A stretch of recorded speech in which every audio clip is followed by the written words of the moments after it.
A Carta de 1988 foi uma Constituição promulgada, ou seja, contou com a participação popular.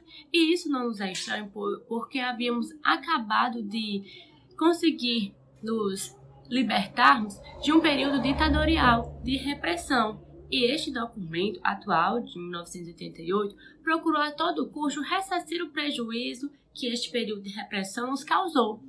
Além disso, ela é considerada um documento formal e escrito, dogmático, elaborado por um órgão constituinte, analítico e rígido, sendo inclusive alvo de críticas de especialistas que critica a sua prolixidade, a sua dificuldade de conseguir acompanhar o que a sociedade requer.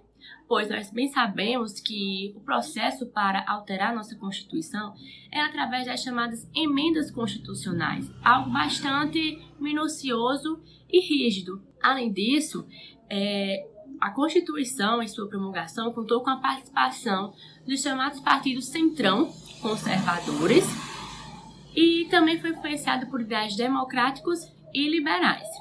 Foi a 7ª Constituição desde a sua independência em 1822 e a 6ª após o período republicano.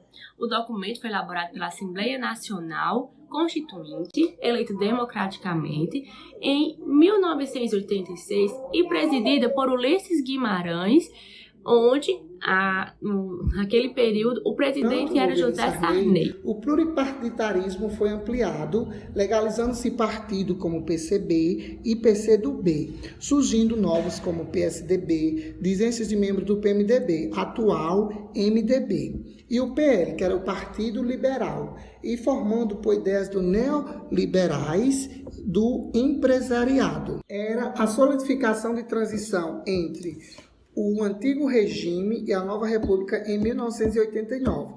Depois de 25 anos, regime de exceção, o povo elegia pelo voto direto e em 2 turnos. Fernando Collor de Mello foi de 15 de 3 de 1990 a 29 de 12 de 1992, tendo em vista vários escândalos de corrupção. Em 2 de 10 de 1992, a Câmara dos Deputados autoriza a abertura do processo de impeachment.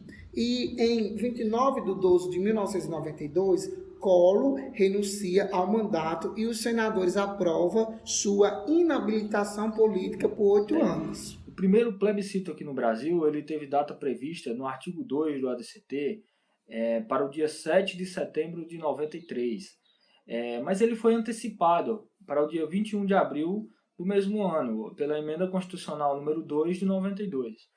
O resultado, todos nós já conhecemos, que foi a manutenção da República Constitucional e do sistema presidencialista de governo. Ainda no artigo 3 do ADCT, que fixava a manifestação do poder constituinte e revisor, após 5 anos contado da promulgação do texto, no dia 7 de outubro de 1993, foi instalada a sessão inaugural dos trabalhos de revisão constitucional.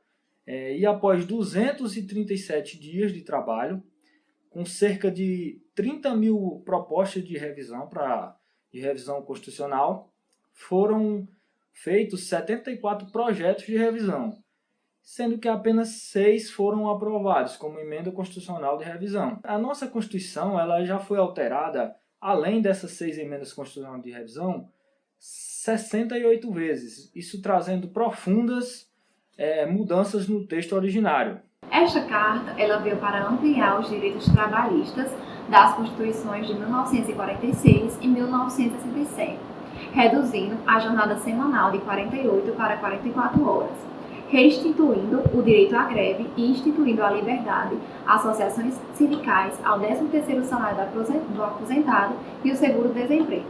No título 2º, trazendo mais 70 incisos, ela vem com o direito a todo cidadão, que é a vida, a igualdade, a liberdade, a propriedade e a segurança.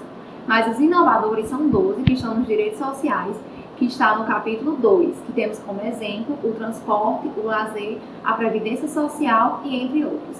Em relação ao comportamento da Constituição de 1967, ela reinstituiu a livre manifestação do pensamento e a liberdade de expressão, tanto intelectual como científica, e a comunicação, tendo fim a censura, e o direito ao habeas datus, que vem para todo cidadão procurar informações ou dados a seu respeito pelos os arquivos governamentais.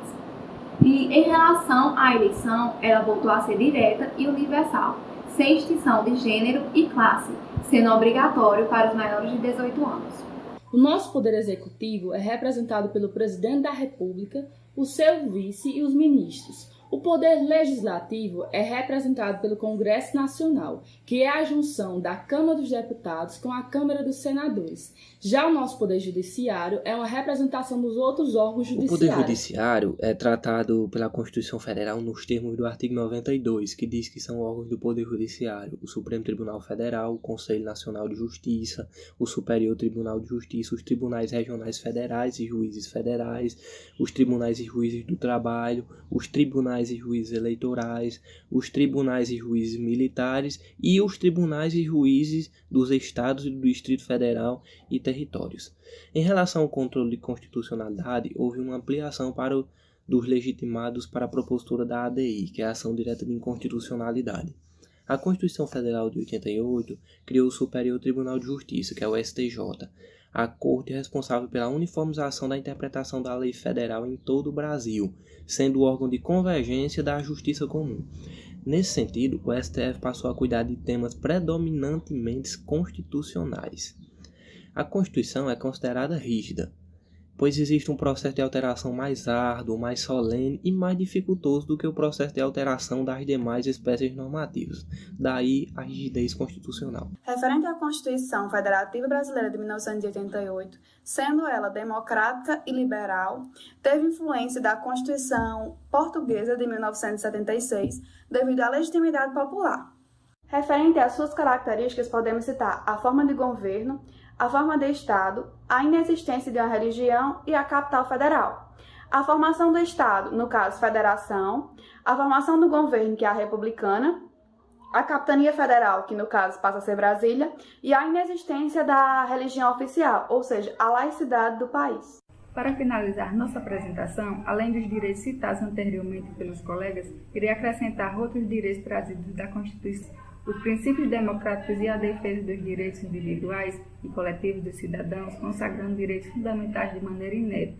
Por exemplo, ter tornado o racismo e a tortura, que havia sido abolido da Constituição de 1824, que são crimes inafiançáveis. Também os direitos dos trabalhadores eles foram ampliados.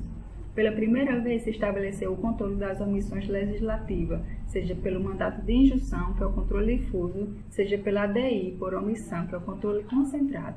Outros remédios também foram previstos pela primeira vez, como o mandato de segurança coletivo e o habeas datus. A previsão específica pela primeira vez de um capítulo sobre o meio ambiente, que está previsto no artigo 225. Neste sentido, destaca-se, dentre as funções institucionais do Ministério Público, a de promover um inquérito civil e ação pública civil para a proteção do patrimônio público e social, do meio ambiente e de outros interesses difusos e coletivos previsto nos artigos 127 e 129. Outra importante função institucional do Ministério Público é defender judicialmente os direitos e interesses da população indígena, que está previsto no artigo 129.